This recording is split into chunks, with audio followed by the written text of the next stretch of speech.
Welcome back, everybody. Live on location here in Sioux Falls at the Premier Center as we're here on Hot Mic on this Friday morning, getting set for Day 3 of the Summit League Basketball Tournament. Games coming up at noon, 2:30, 6, and 8:30 today. We'll wrap up the quarterfinal round and then send teams on to the semifinals.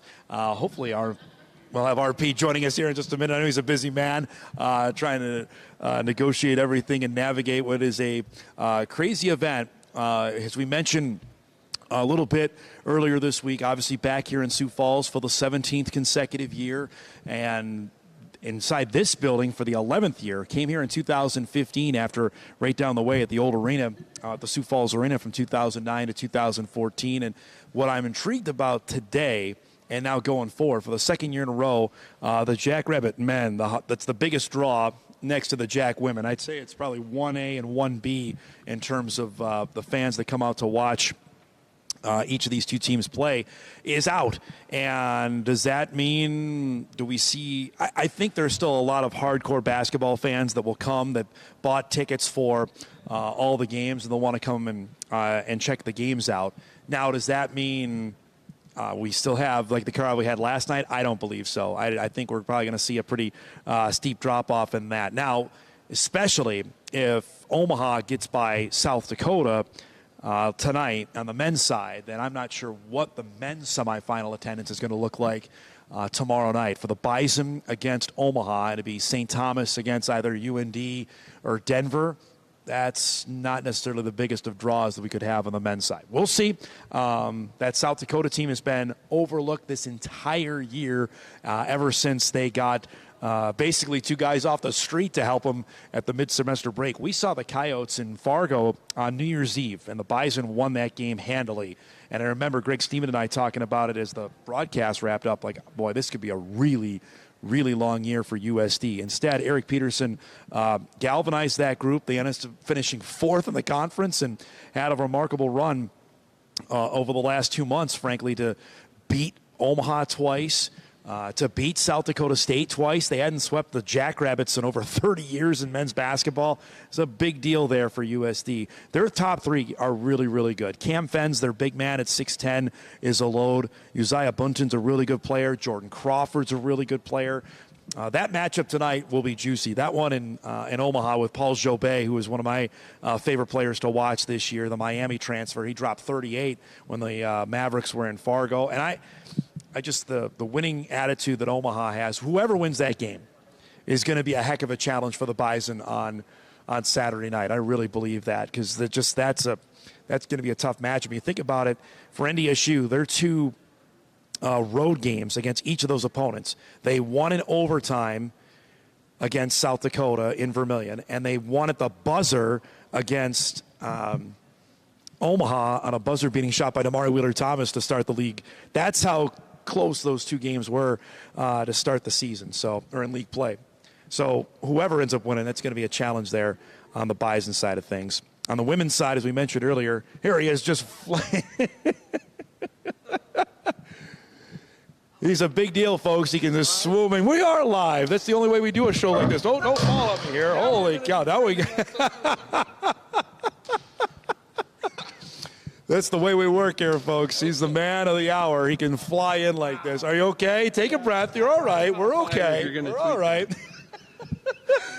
RP, Ryan Powell, take a breath. You're okay, my man. How are you doing? I'm good. Thanks for doing this, man. I appreciate it. You're welcome. Thanks for having me fall over on a chair. That was incredible. So it's day 3. Is it time to, can you put your feet up now or no? Is this still a hard day today? We got 4 more games today too. So CBS got here today. Okay. So that's always another layer to navigate and figure out. And that was a little bit what I was doing out there and why I came running in and fell on a chair. But no, it's all good. Like it's fun. It gets your adrenaline going. Like it's 9:30 and I'm already going. Right. So. The crowd last night was fantastic, I thought, for that Jackrabbit St. Thomas game. I thought the evening session was pretty darn good. What do we anticipate today? The two South Dakota teams here today. What do you think? And I know there are fans, you tell me this all the time, that just buy to buy for the whole deal and will come here even if they don't have a team to cheer for. Yeah, absolutely. This community, like this is the Super Bowl. I say it probably every year, but they just rally around it. They love basketball. It's the premier event here in Sioux Falls, and it's a magnet for basketball fans, and we'll see a lot of different colors in the stands tonight, which is great. And like you mentioned, the Coyotes today, so there'll be plenty of red in there, and it should be good basketball. We had a good game last night with USC and SDSU, and expect some more good ones today. Well, on the men's side, I was just thinking about this. Whoever they end up playing went to overtime.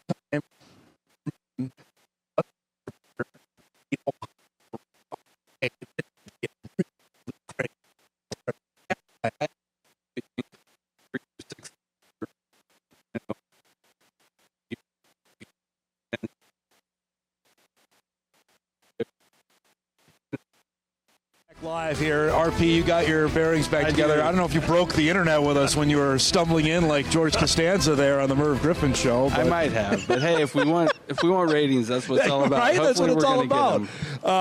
Just a few minutes left here. I know you're a busy man, so give us for the league here. I want to go back to you were talking about earlier, and I visited with Josh Fenton about this yesterday. How much for the league can you guys be outward about the fact of potentially getting two teams into the NCAA women's basketball tournament? Whoever, if it's North Dakota State and South Dakota State playing on Sunday, and whoever doesn't win that game, the champion say, we think we deserve two teams to get in this year. And we think we deserve two teams to get in, and we're lobbying as best we can. I talk to NCAA committee reps that we have at least once a month. There's two of them that we give all the information that we can to, and of course they have all the analytics, they have all the data, but we have two teams positioned well inside the top 50, and I think that's a good thing to have. And I think, like you said, Sunday's going to be a big game, and I think either way that it goes, that we're going to have a good chance to get both of those teams in. Is that something you have a whole packet of info you can give a committee, or how does that normally work? Yeah,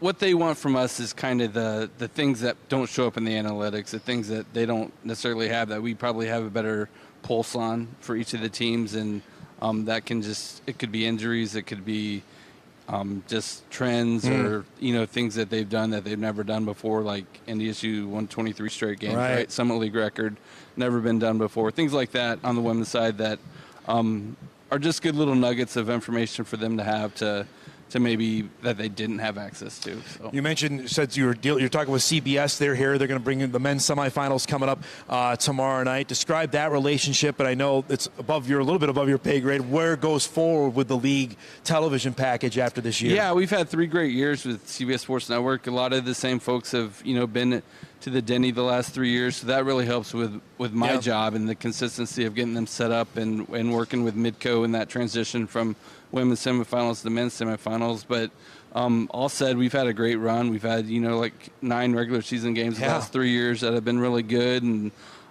they've done a great job and given us some windows that we think are nice, and we've been able to take advantage of those. And moving forward, I think both sides would like to keep this thing going.